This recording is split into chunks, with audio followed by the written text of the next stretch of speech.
Olá, seja bem-vindo ao VisuCast. Eu sou o Renan Moura. E eu sou Débora Martins. E hoje nós temos uma convidada especial. Seja muito bem-vinda, Júlia Galvão. Muito obrigada. Júlia, um prazer tê-la aqui conosco. Prazer é todo meu. E eu já vou começar fazendo uma pergunta. Pode, Renan? Com certeza. Então, Júlia, como você vê hoje o mercado da arquitetura? Você ainda vê com aqueles olhos brilhantes ainda da época da faculdade? Como que está o mercado? O que mudou? E como você se enxerga nessa realidade hoje como prestadora de serviço?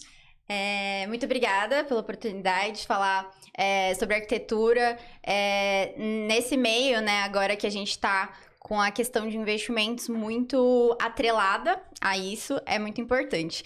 Trabalhando há 6 anos na área, já tenho uma visão um pouquinho menos glamourizada dessa profissão, porque a gente lida muito com expectativas e realidades. Então, eu trabalho tanto com projetos residenciais, quanto projetos para investimento que tem bombado muito nos últimos 2 anos. Então, assim, são metodologias completamente diferentes.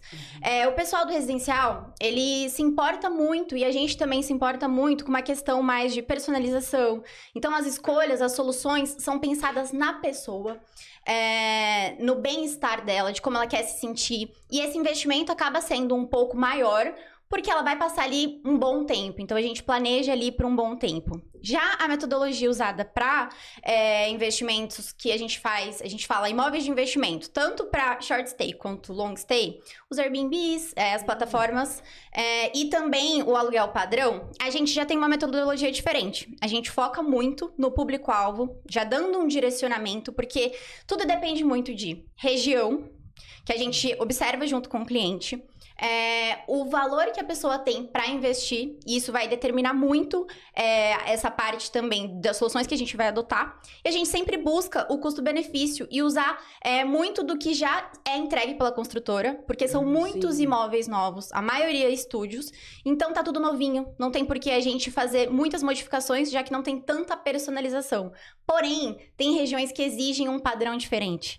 Então, a gente analisa muito essa questão da região para poder direcionar melhor o projeto. E em ambos, a gente precisa, e a minha visão atual disso a gente precisa falar mais sobre dinheiro. Porque a minha profissão, ela é muito vista como a imagem, como o bonito, como a realização do sonho, e a gente fica ali querendo algo visual. Isso tá super atrelado ao que a gente faz. Mas tem uma questão que o que eu quero e como eu consigo fazer isso. Então, a parte de planejamento dentro do projeto é a que mais demanda esforço, é o que a gente mais se esforça ali para fazer acontecer de verdade. Muito bom. E falando de dinheiro, né, Renan? Agora eu acho que uma coisa que a Júlia ela citou, que eu acho interessante falar, eu sinto que a gente está em 2 pontas diferentes da mesmo tipo de realização.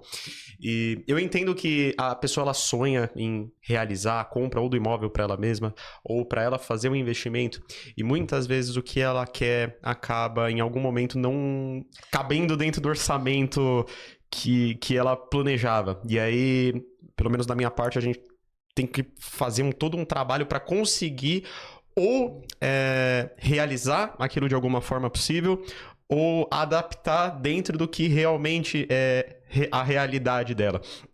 E uma coisa que você citou, eu achei bem bacana, a parte que a habitação própria, a pessoa ela geralmente despende de um valor maior para ela poder fazer esse tipo de realização.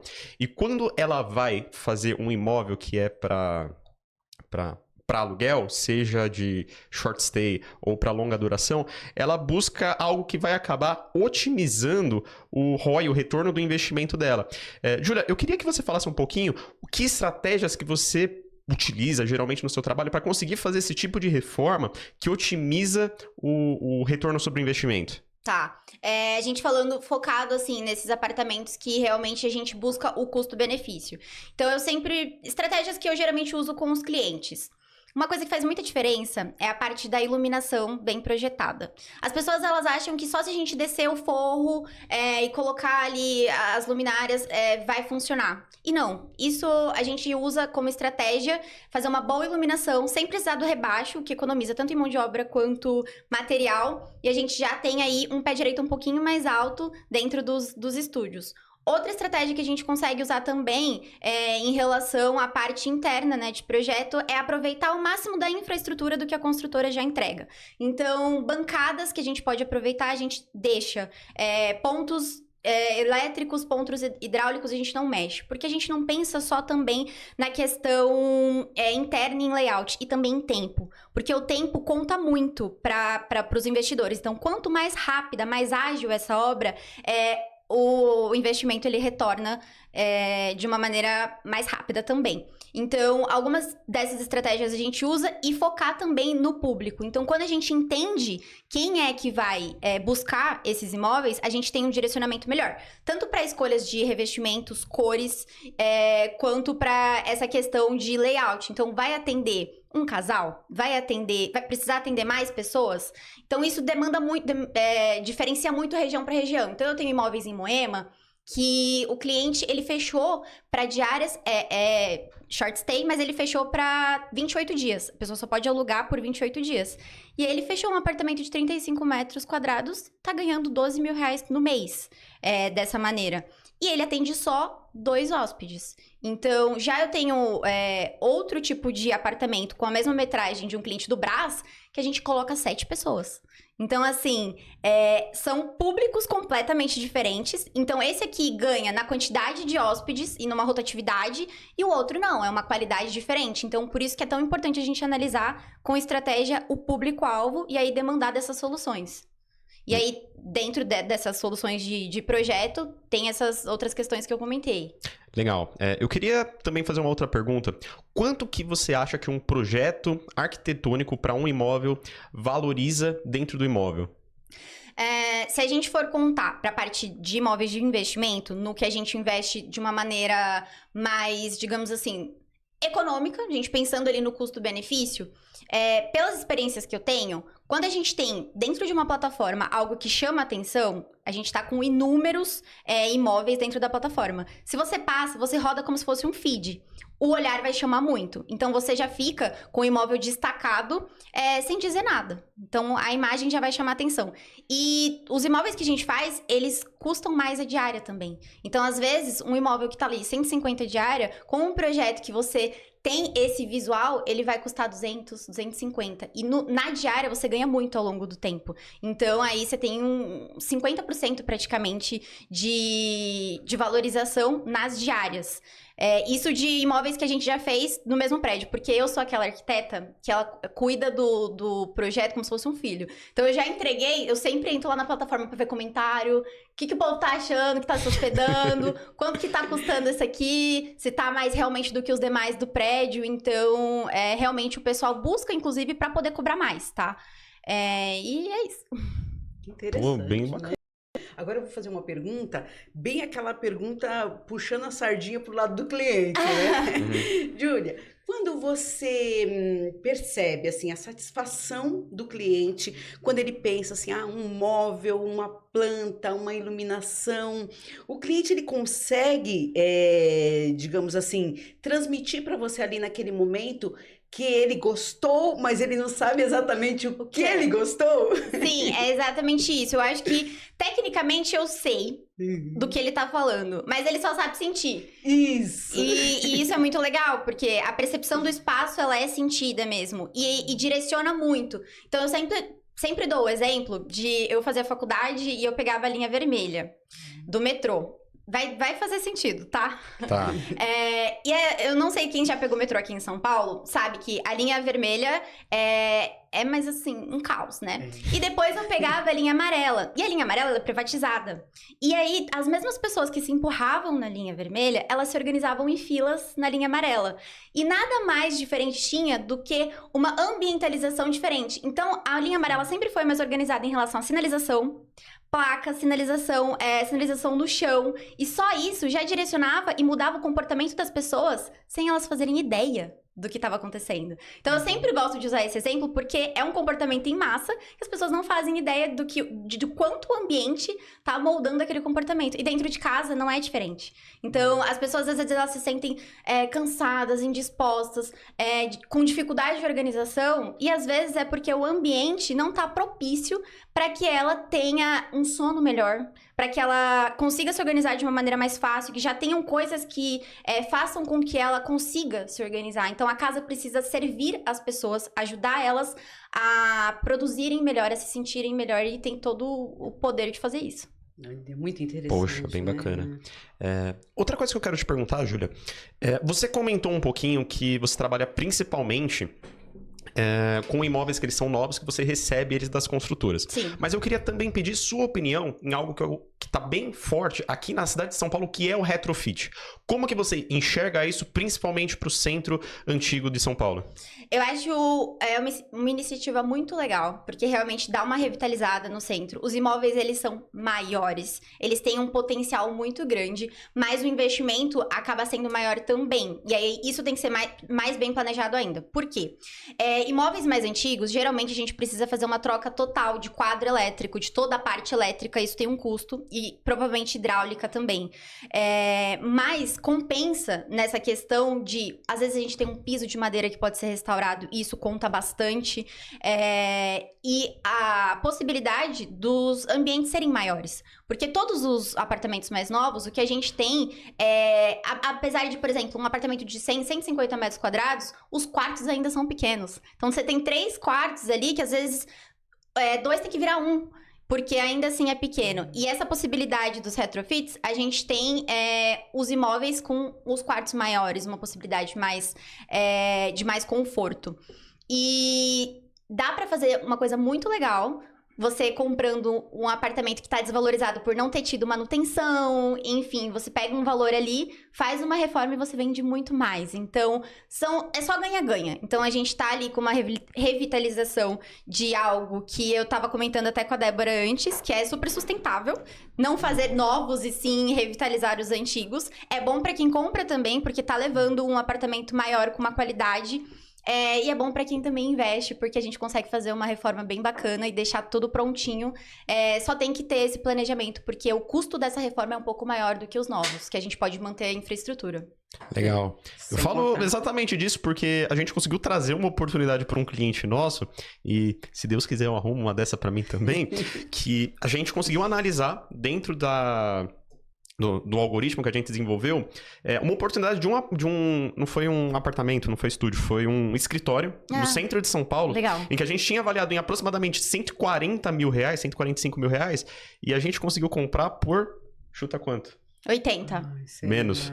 Menos de 80 mil? 60. 60 mil. Meu Deus! A gente conseguiu fazer a aquisição, direcionar a nossa cliente para comprar por 60 mil reais o imóvel, que a gente considerava que valia 140 mil.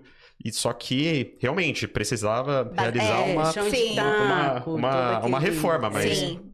Poxa, foi uma... Ainda assim compensa, porque se você faz uma reforma, ainda às vezes você não chega no valor que você falou que talvez custaria. Mesmo uma reforma mais pesada, acaba compensando.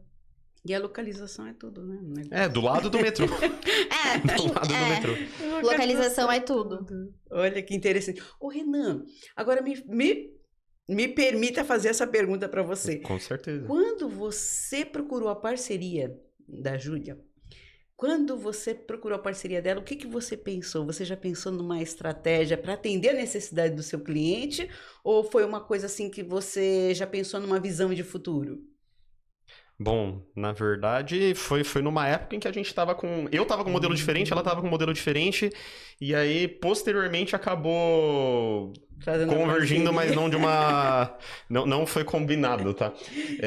Na época, a gente trabalhava, era com uma área para financiamento de imobiliário, mas de construção, mas mais para uma questão de crédito, e a gente não trabalhava numa assessoria específica para investimento imobiliário. Só que aí, em um determinado momento, eu acabei conversando com ela. A Júlia, se quiser, pode complementar, né? Pode essa história. Dissertar um pouquinho mais sobre o modelo que ela está seguindo agora, mas a gente começou a operar num modelo em que a gente busca trazer a melhor forma possível de financiamento com crédito barato para as empresas, para as empresas e para as pessoas que elas querem investir em imóvel. A gente parte para fazer uma operação desse imóvel para ele realmente conseguir gerar rentabilidade para essa pessoa. E, por fim, claro que a gente precisa fazer a compra desse imóvel da maneira mais assertiva possível, só que, além disso, a gente precisa aumentar a valorização desse imóvel, e por isso que a gente sempre precisa de arquitetos que fazem um trabalho para valorização, para otimizar o investimento do cliente. Porque eu vejo tudo pronto hoje, né? Mas não sei da história, né? De como vocês conseguiram chegar nessa ideia de que o cliente é quem será o maior beneficiado, né? Inclusive, Júlia, você tinha comentado que a partir de agora você vai começar a operar com a construção completa. Isso. Então, eu senti muito a necessidade dos clientes, principalmente pegando nessa parte financeira.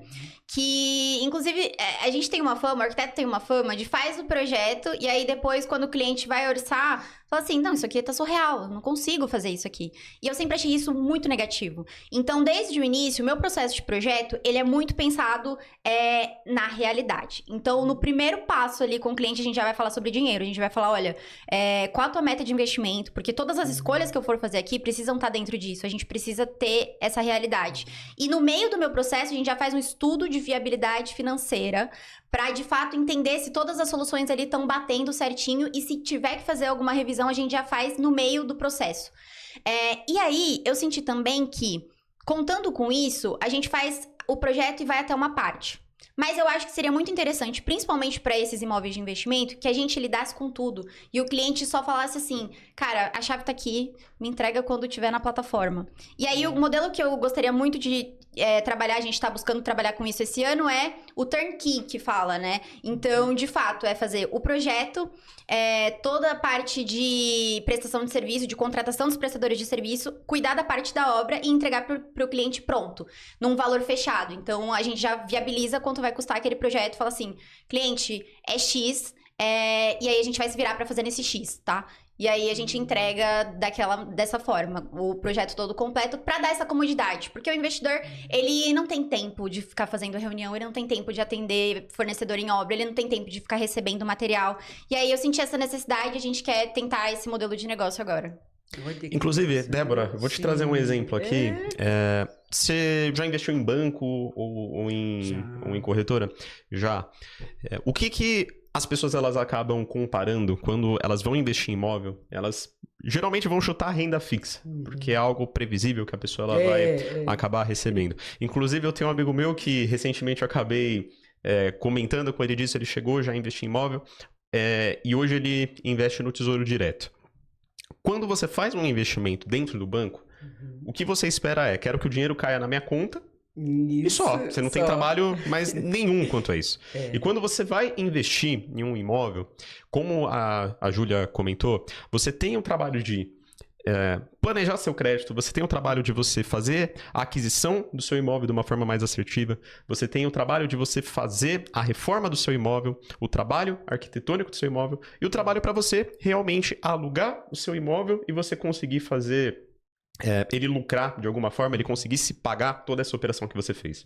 Então, o principal que a gente pensa é uma estrutura que ela funciona de ponta a ponta, do momento em que você decide realizar um investimento, que ele pode ser ou você já realmente tendo dinheiro, que pode acontecer em muitos casos, mas em muitos casos talvez a pessoa ela não tenha esse dinheiro para ela conseguir fazer esse start. Então a gente começa com um processo que a gente chama de alavancagem, em que a pessoa ela inicia com uma parcela mensal que cabe dentro do orçamento dela, às vezes com um valor reduzido. Para quê? Para ela conseguir se capitalizar com crédito que ele é barato e conseguir fazer a aquisição de um imóvel, fazer a reforma desse imóvel e conseguir lucrar e se pagar. Porque é o principal, você ter um ativo que ele realmente consegue gerar lucro para você. Não, e é genial isso, porque o trabalho que dá, a gente realmente quer desistir, né? Eu lembro que uma época eu aluguei um apartamento meu lá na Bresser, que aluguei para estudantes. Eles acabaram com o imóvel, né? E tinha toda essa preocupação com reforma, se estavam pagando o condomínio em dia e com a manutenção e tudo isso. Então é muita coisa para quem investe acabar se preocupando, né? Então, quanto mais for facilitado e deixar o imóvel mais bonito, mais atraente, isso faz toda a diferença, né? Com certeza, a valorização é muito importante. Como você sempre diz, Renan, quando os bancos competem, você vence. Isso. Exatamente, muito bom, muito bom. Agora, deixa eu fazer uma outra pergunta também na visão do cliente, né? Se a ideia é facilitar a vida e esse poder que o ambiente tem, é muito comum, por exemplo, um cliente investidor. Então, compro 3 apartamentos ali na planta, perto de uma universidade ou perto de um metrô, eu quero alugar e coisa e tal. E aí entra a arquitetura, valorizando esse imóvel e coisa e tal.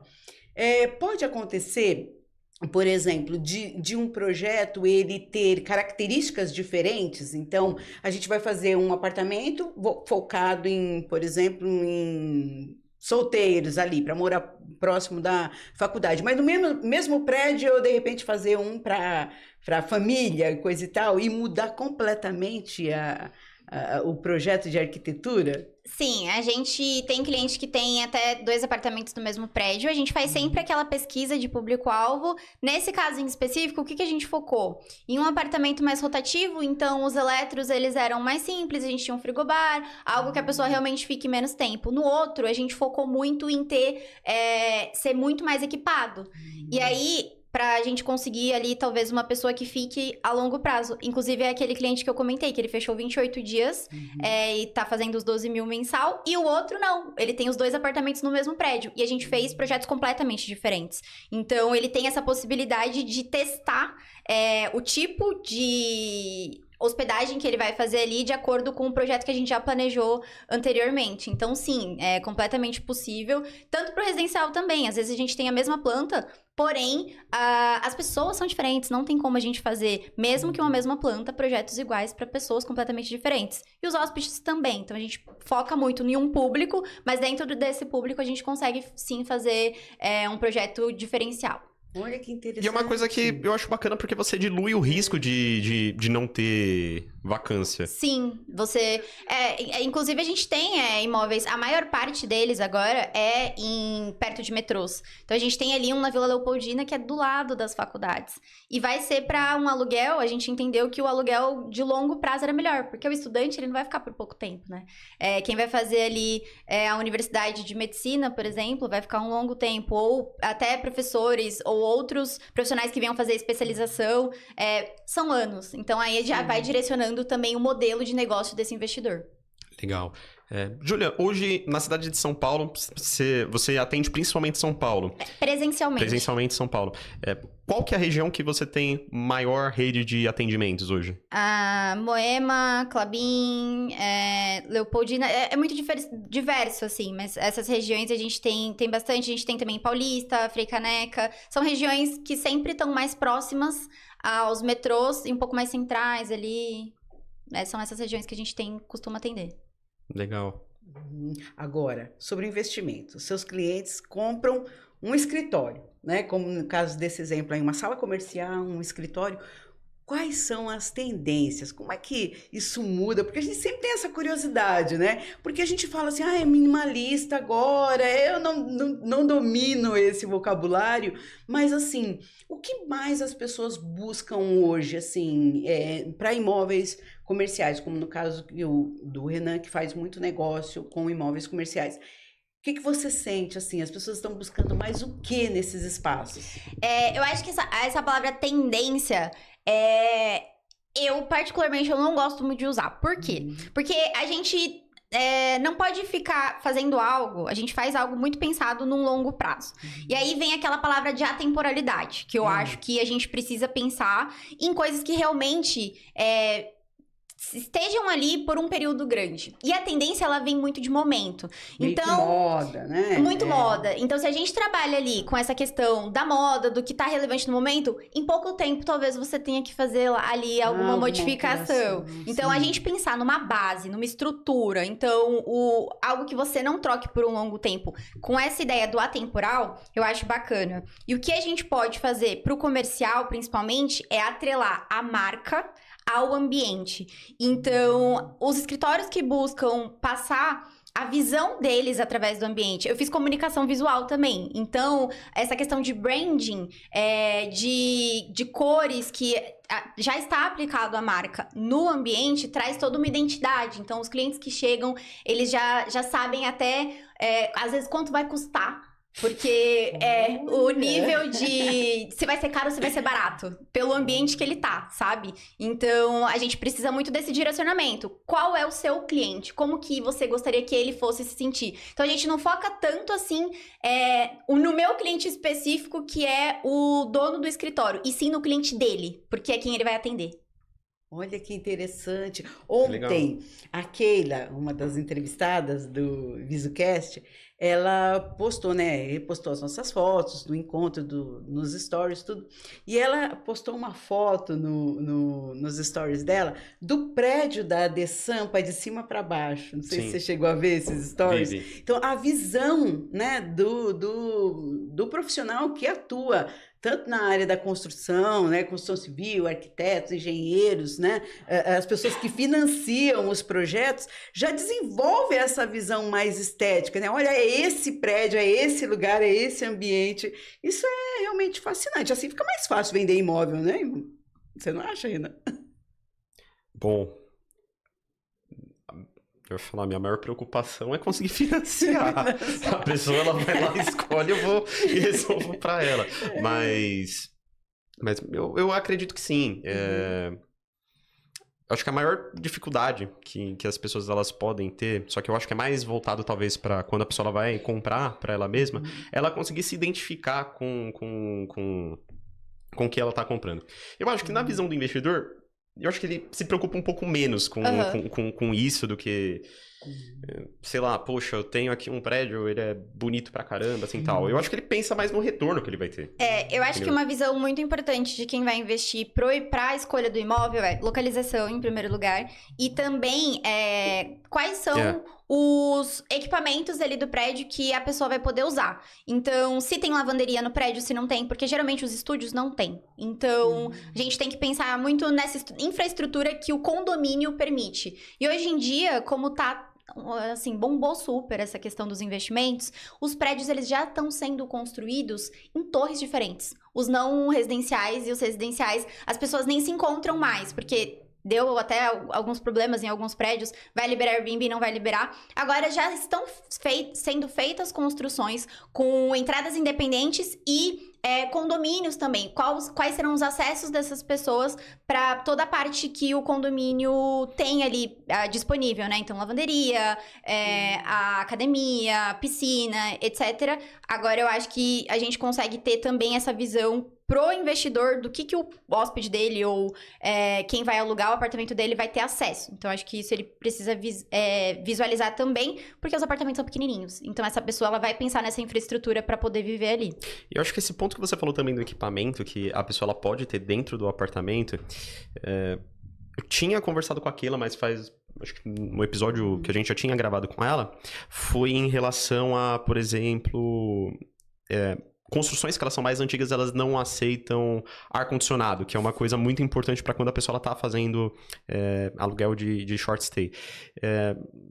Você acha que isso daí é uma das dificuldades que a pessoa ela pode ter num projeto, assim? Não só ar-condicionado, mas também, por exemplo, eu tive uma experiência no Copan, que é, assim, maravilhoso. Mas a parte elétrica dele, pelo menos no momento que eu fui, ela não é muito legal. Então, qual foi a experiência que eu tive? Eu aluguei um espaço que tinha até banheira, a água não esquentava. Eita! Não esquentava a ponto de, por exemplo, a banheira ficar com a água quente. Ela já esfriava muito rápido porque eu não conseguia o chuveiro ser tão quente. O hóspede anterior tinha ligado o micro-ondas enquanto o ar-condicionado estava ligado. O micro-ondas estava queimado. Meu Deus! Então, sim, tem essas dificuldades. Por isso que a gente precisa planejar de acordo com a infraestrutura do prédio. E pensar muito bem nisso. Então, tem soluções que a gente pode usar para espaços que não tem ar-condicionado, sabendo que não vai poder, entendeu? Então, a gente precisa ali colocar, talvez, ventilador, entender qual que é a fachada desse prédio. Então, se a gente tem um empreendimento que a gente já sabe que não vai poder colocar o ar-condicionado, vamos buscar uma fachada que não bata o sol da tarde, porque o sol da tarde é o que esquenta mais o imóvel. Vamos buscar o sol da manhã. Então, a gente tem essa visão já antes da compra, pra tentar essas estratégias e burlar um pouco e tentar de fato, porque o apartamento ele tá aí, não é por isso que ele não vai ser comprado, não é por isso que ele não vai ser rentável. É justamente para isso que a gente tá aqui, para auxiliar da melhor maneira possível esse investimento. Uma outra dúvida que eu tive é, quando você disse que, por exemplo, a parte elétrica do apartamento ele pode ser um problema quando a pessoa ela tá fazendo a aquisição de um apartamento mais antigo.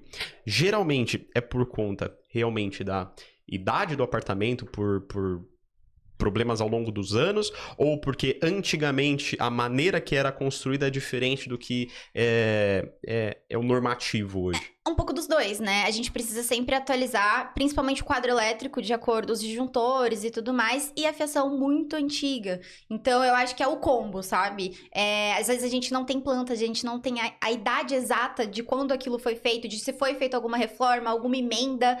Às vezes a gente pega a parte hidráulica ainda com cano de cobre. Então, então eu acho que é um pouco dos dois. É a atualização por uma questão de segurança, às vezes tem ali um laudo até de bombeiros que a gente precisa alegar, e também a idade, que a gente não tem muito conhecimento, a gente precisa realmente quebrar e entender. Isso é uma imprevisibilidade que a gente já tem que pensar que pode ser que ocorra quando você está adquirindo um imóvel mais antigo. Às vezes você tem que fazer datação de carbono da parede. Porque já aconteceu comigo eu fiz um evento em um prédio na região central e o prédio era todo encapado, assim, todo envelopado. Então, as paredes ripadas, o elevador também tinha passado por um processo de... eu não sei como é que chama. Trocaram as folhas dele de fórmica por folhas de um laminado, assim. Então, assim, era um prédio antigo, velho, mas ele era todo restaurado por dentro, mas era uma graça, assim. Então, você sentia que você estava num ambiente antigo, quando você passava pelas varandas e corredores e tudo mais, mas dentro da sala, né, de treinamento, dentro das salas que nós utilizamos, era tudo tão novinho, tão...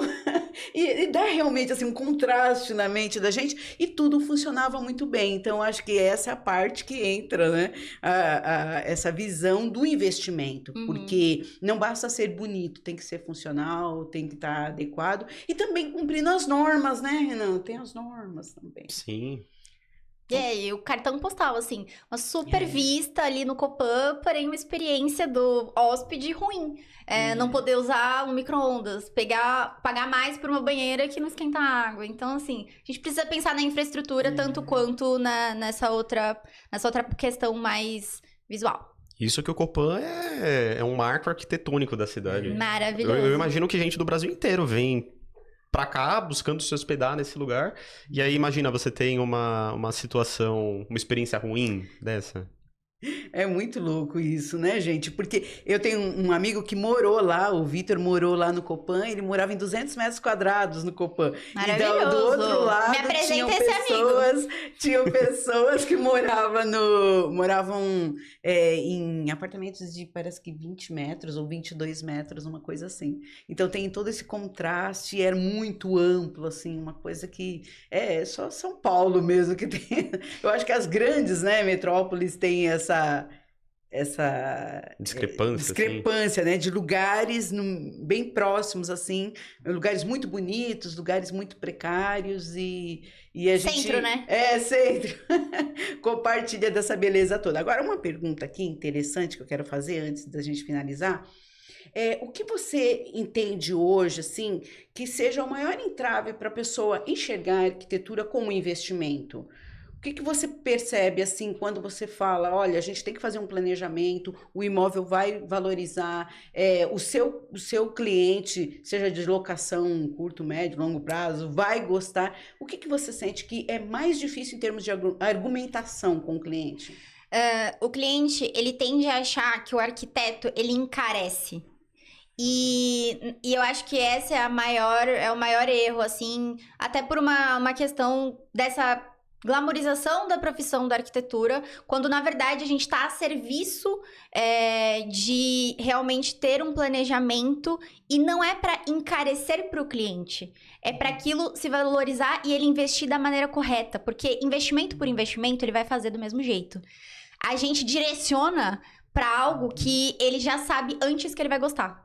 Então, imagina você querer fazer uma coisa, você saber que você vai investir um dinheiro naquilo, mas você tá completamente perdido. E você achar que o profissional que pode te ajudar vai estar ali para encarecer, porque o arquiteto ele quer assinar o imóvel. Eu parto do princípio que a gente tá ali para servir e não para ser a estrela daquilo. Então eu acho que essa é a maior dificuldade que eu tenho de explicar, que a gente precisa dos planejamentos para fazer a realização de algo. E nem sempre é com a régua do outro. A gente pode fazer de acordo com... Eu acho que o Renan consegue entender isso. A gente ajudar a entender qual que é a expectativa e alinhar com a realidade para qualquer realidade. E não achar que o arquiteto vai ser sempre o extremo alto padrão e ele vai querer me empurrar XYZ do mais caro possível, sabe? Então, na verdade, não. A gente vai planejar de acordo com a realidade e com a expectativa. A gente trabalhar dentro da realidade e você trazendo esse tipo de investimento, você tá aumentando a rentabilidade que você tá tendo de 25% a 50% dentro do seu imóvel. Isso daí acelera muito o ROI que você vai ter. E você escala também, porque eu tenho experiência própria, assim. A gente fez a reforma da casa da minha avó, uma casa bem antiga. Foi uma reforma de 1 ano, uma casa grande, 300 metros quadrados. E faz 1 ano que reformou, faz 1 ano que ela tá morando e a gente já vai colocar à venda, porque valorizou muito e ela consegue morar num bairro melhor agora, com essa valorização que teve. Então, ela teve ali a experiência de morar na casa que ela sempre quis, mas sem apego. Vamos para um bairro melhor agora. Então, você vai escalando essa questão dos investimentos nos imóveis, eu acho que é isso também. Eu faço isso para mim. Eu moro numa casa hoje de aluguel com intenção de compra, porque eu vejo o potencial do bairro, eu vejo já o projeto que eu consigo fazer ali, a valorização que ela vai ter e com a venda, qual é o próximo imóvel que eu vou comprar. Então, assim, eu acho que esse tipo de investimento mais assertivo e com esse planejamento te dá visão de futuro, sabe? Hoje eu não consigo estar naquele apartamento de X metros quadrados, mas se eu invisto certo nesse aqui, é ele que vai me fazer chegar lá, sabe? Então, eu acho que essa visão também é importante. Incrível. Eu acho que é uma ótima forma da gente finalizar esse papo, porque a gente tem muita pergunta, né, Renan, para fazer. Tem. Mas eu acho que o mais importante é as pessoas terem essa visão, né? Que é bom investir do jeito certo e quebrar essas crenças limitantes, né? Vamos chamar até de crença, meio coach, né? Uma coisa meio coach aqui, né? Essas crenças limitantes que tudo que eu vou fazer que seja para valorizar o meu imóvel é caro. Mas não é barato e por isso a gente precisa planejar. Porque também chegam clientes com a expectativa de... assim, gastar um salgado com uma coca. Vamos falar valores. Não se reforma um apartamento completo, no contrapiso até a decoração final. Eu vou falar por uma experiência própria, tá? Às vezes vão ter haters. Mas assim, R$3.500 o metro quadrado. Tenham isso em mente. De uma reforma completa, eu tô falando tudo, gente. Parte de mão de obra, material, mobiliário solto, eletrodoméstico, decoração. Do osso ao quadro final. Menos de R$3.500 o metro quadrado. É difícil, tem que rebolar. Por isso que a gente faz o planejamento. Isso. Exatamente. É isso. Júlia, deixa eu te pedir, coloca suas redes sociais pro pessoal. Eu vou colar, porque eu tenho 3... Instagrams, na verdade, mas o meu principal é Arquiteta Giulia Galvão, Giulia com G. Eu também tô no YouTube, Giulia Galvão no YouTube também. Lá a gente tem o acompanhamento dos projetos, então eu faço muito vídeo na obra. Eu sou uma pessoa da obra, tá? Então eu gosto de estar ali no dia a dia. Então tem alguns projetos nossos, inclusive tem apartamentos completos lá no YouTube, tem tour de apartamento de investimento, 35 metros quadrados. Esses 2 casos de Moema já estão lá no YouTube. Legal. Então, pessoal, vou pedir para vocês deixarem um comentário aqui se vocês tiverem alguma dúvida para Júlia. E vamos encerrar aqui com o nosso agradecimento por você ter ficado aqui até no final do vídeo. Peço para deixar o like e se inscrever e acompanhar a gente nas redes sociais. Um forte abraço. Até mais. E até a próxima.